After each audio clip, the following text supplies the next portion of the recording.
Assalamualaikum warahmatullahi wabarakatuh. Saya Nadia Putri Azara dengan NPM 251705104. Pada kesempatan kali ini saya akan menjelaskan studi kasus 6 mengenai set asosiatif mapping dengan logisim.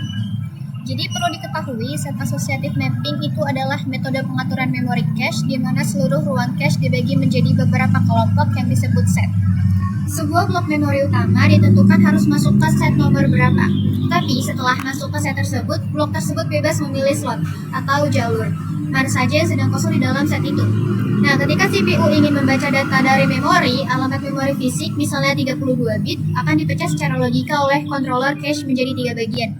Yang pertama ada tag. Tag ini merupakan bit penanda unik untuk mengidentifikasi blok memori mana yang saat ini sedang menempati slot cache. Terus yang kedua ada set slot index. Jadi ini merupakan bit index, bit yang digunakan untuk menentukan di set nomor berapa data tersebut disimpan. Dan yang ketiga ada word atau byte of set, bit yang menentukan lokasi spesifik data atau kata di mana satu blok tersebut.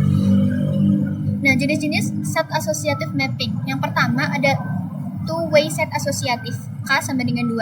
Jadi setiap set itu memiliki 2 slot atau jalur blok. Dia memiliki 2 unit komparator. Dan yang kedua itu four-way set asosiatif, K-nya sama dengan 4. Jadi setiap set itu memiliki 4 slot blok, artinya ada 4 komparator yang bekerja secara paralel. Dan yang ketiga, 8-way set asosiatif, K-nya sama dengan 8. Jadi setiap set itu memiliki 8 slot blok, banyak digunakan pada prosesor modern. Nah, semakin besar nilai K-nya, potensi terjadinya bentrokan data atau cache konflik itu semakin kecil, tetapi sirkuit hardware-nya menjadi semakin kompleks dan lebih mahal. Pada kesempatan kali ini, saya akan mendemokan bagaimana cara kerja pencarian data di dalam cache memory menggunakan arsitektur two-way set associative mapping. Di layar ini, kita sudah ada di rangkaian logikanya di logisim. Pertama, mari kita kenali inputnya. 3 kotak di sebelah kiri ini adalah nilai tag atau alamat memori. Kotak yang paling atas adalah alamat data yang sedang dicari oleh CPU, sedangkan 2 kotak di bawahnya ini adalah data yang sudah ada di dalam cache.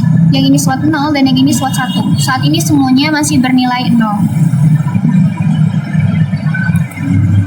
Karena ini sistem two-way, alamat dari CPU akan langsung dikirim ke 2 komponen komparator, ini dan ini, secara bersamaan untuk dicek secara paralel.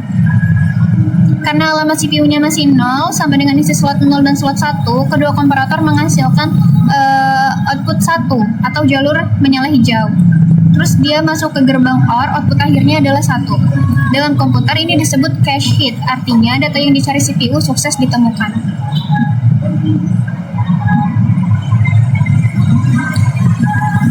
Bagaimana jika saya ubah isi slot yang kedua itu menjadi 1, isi slot 0 ini menjadi 1 di ujung.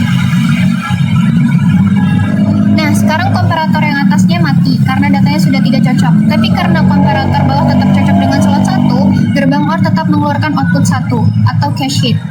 Inilah kelebihan dari set asosiatif, data bebas ditemukan di slot mana saja.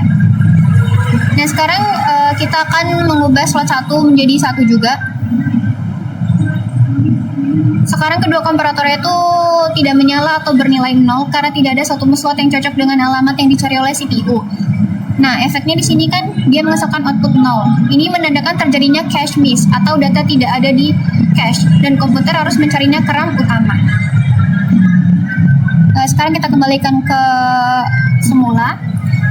Jadi inilah sirkuit sederhana yang membuktikan bagaimana two-way set asosiatif bekerja secara cepat dan fleksibel dalam memproses data. Sekian penjelasan dari saya akhiri. Wassalamualaikum warahmatullahi wabarakatuh.